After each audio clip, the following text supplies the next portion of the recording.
అయ్యా పవన్ కళ్యాణ్ గారు, కూటమి మంత్రి పియ్య ఓ మహిళను ఏదిస్తుంటే మీరు ఏం చేస్తున్నారు? అతని తాట ఎప్పుడు తీస్తారని నిలదీశారు వరద కళ్యాణ్ గారు. హోంమంత్రి కూడా ఏటి చేస్తున్నారని కూడా ప్రశ్నించారు. నమస్తే మేడం, చెప్పండి. ఈ దండుపాలెం పార్టీగా టీడీపీ మారింది అనడానికి ఇంకొక ఉదాహరణ. ఏంటి టీడీపీ మీకు దండుపాలెం పార్టీలాగా కనిపిస్తుందా?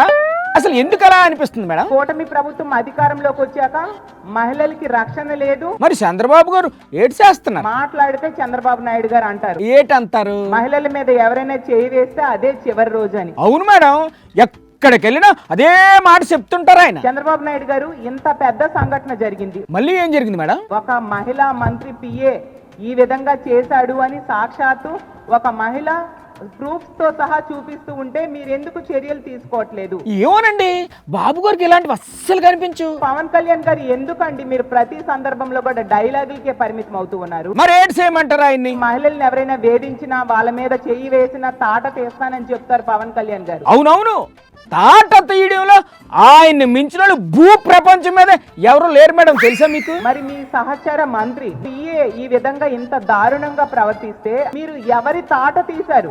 తీస్తారు, కొంచెం ఓపిక పట్టండి. మీ తోటి మంత్రి తాట ఎప్పుడు తీస్తారు? మంత్రి తాట తీయడం అంటే కొంచెం కష్టమేలేండి. ఆ పిఏ తాట ఎప్పుడు తీస్తారు పవన్ కళ్యాణ్ గారు అని నేను అడుగుతూ ఉన్నాను. అరే ఏంటి మేడం మీరు ఏదో ఒక డైలాగ్ చెప్పిన పాపాన్ని తాట తీయండి అని ఆయన ఎంట పడిపోతారేటండి?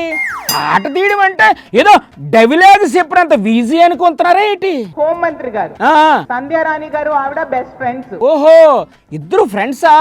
బాగుంది. హోంమంత్రి గారు ఇన్ని ప్రెస్ స్టేట్మెంట్స్ ఇస్తారు, డైలాగ్స్ చెప్తూ ఉంటారు, మరి మీరు ఎందుకు ఈ విషయంలో చర్యలు తీసుకోలేదు హోంమంత్రి గారు అని నేను అడుగుతూ ఉన్నాను. అనిత మేడం చాలా బిజీగా ఉంటారు మేడం.